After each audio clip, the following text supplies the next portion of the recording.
Kur flasim për parlament, kur flasim për ekzekutiv, legjislativ, kur flasim për parti politike, kryefjala e të gjithës është pushteti. Të gjithë duan të jenë në pushtet,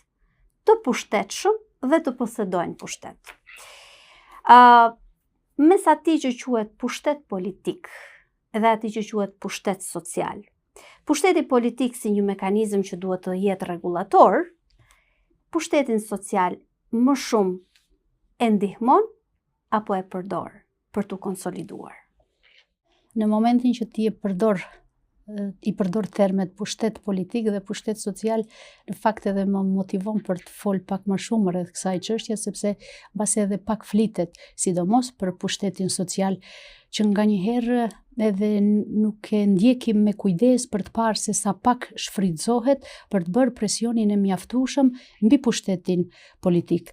Realisht ne shqiptarët këtu gëzojmë një pushtet goxha të madh, do kisha thënë, social,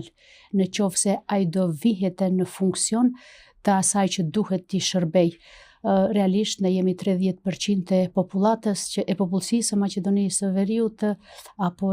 diku rreth 620.000 qytetarë shqiptar nga numri i përgjithshëm i popullsisë, dhe parë nga aspekti numerik, ky është një pushtet shumë i madh social.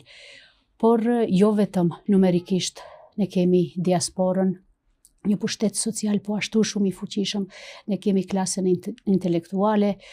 kemi shoqëri, kemi edhe shoqata të ndryshme të cilat merren me tema dhe çështje të ndryshme, kemi student, kemi universitete në gjuhën shqipe, kemi nxënës, kemi rini, po megjithatë, unë do kisha thënë që ka një zvoglim të rolit të pushtetit social kohëve, viteve të fundit, krahasuar me më përpara. Për faktin se të gjithë këta në një farforme do kisha thënë që nuk e japin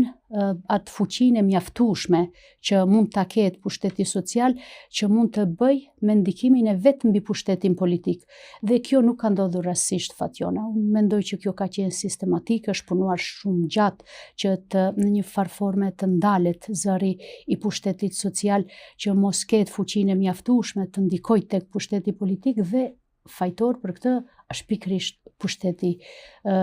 politik, për faktin se kanë gjetur mekanizma e në rend të parë, duke mos mbajtur fjalën publike si politikan, si subjekte politike, duke bërë gjithmonë të pavlefshëm dhe të duke gjë koti angazhimi në politik, duke bërë lëshime të cilat nuk është dashur të ndodhin për çështje të rëndësishme dhe të kauzës tonë kombëtare, dhe për shumë gjëra të tjera të cilat kanë bërë të mendohet që ai më mirë secili të sheh punën e vet, ai biznesmeni shqiptar të sheh punën e vet sepse dua takohet në biznesin e vet, edhe ashtu pa ndihmë shtetërore të mjaftueshme, ai intelektuali ose është bërë pjesë e pushtetit, ose edhe ai tërhiqet në vetvete, dhe studentë gjithashtu që duhet jenë zëri revolucionar, po ashtu dal nga dal duke shkuar në heshtje, dhe krejt kjo ka bërë që pushteti social i shqiptarëve në Maqedoninë e Veriut të mos jeti barabart me pushtet të vërtet apo të realt që ne si shqiptar mundemi ta kemi këtu. Më lejo të bëj vetëm një krahasim se si dikur u shfrytëzohet ky pushtet social i shqiptarëve këtu. Shembulli i Universitetit të Tetovës, kur nxënësit asaj kohë edhe të shkollave të mesme ishin në vit të parë me profesorët, me intelektualët, kur mediat dhe të gjithë, mos harrojmë edhe media që janë një pjesë e rëndësishme e pushtetit social, që në qoftë se në atë kohë me aq kapacitete sa kishim për të gjithë ishin të zëshëm, arritëm që të kemi universitetin në gjuhën shqipe, pikërisht fal pushtetit social që bëni presionin mbi pushtetin politik. Ndërkaq sot sa është ky ndikim, unë do kisha thënë për fat keq është shumë më i vogël ky ndikim, dhe do kisha lutur të gjithë ata të cilët e kanë mundësinë, ne të gjithë duhet t'i kthehemi asaj dhe ta kuptojmë, jo vetëm si politikan ti mund t'japish kontributin duke u angazhuar, mund ta bësh në forma të ndryshme, nëpërmjet diçkaje që ti e bën publike, që nuk pajtohesh me diçka për momentin. Nëse ka një çështje për të cilën unë mendoj se shqiptarët këtu duhet ta shfrytëzojnë pushtetin e vet social, është çështja e ngritjes së zërit që mos bëhet e mundur një njësi zgjedhore.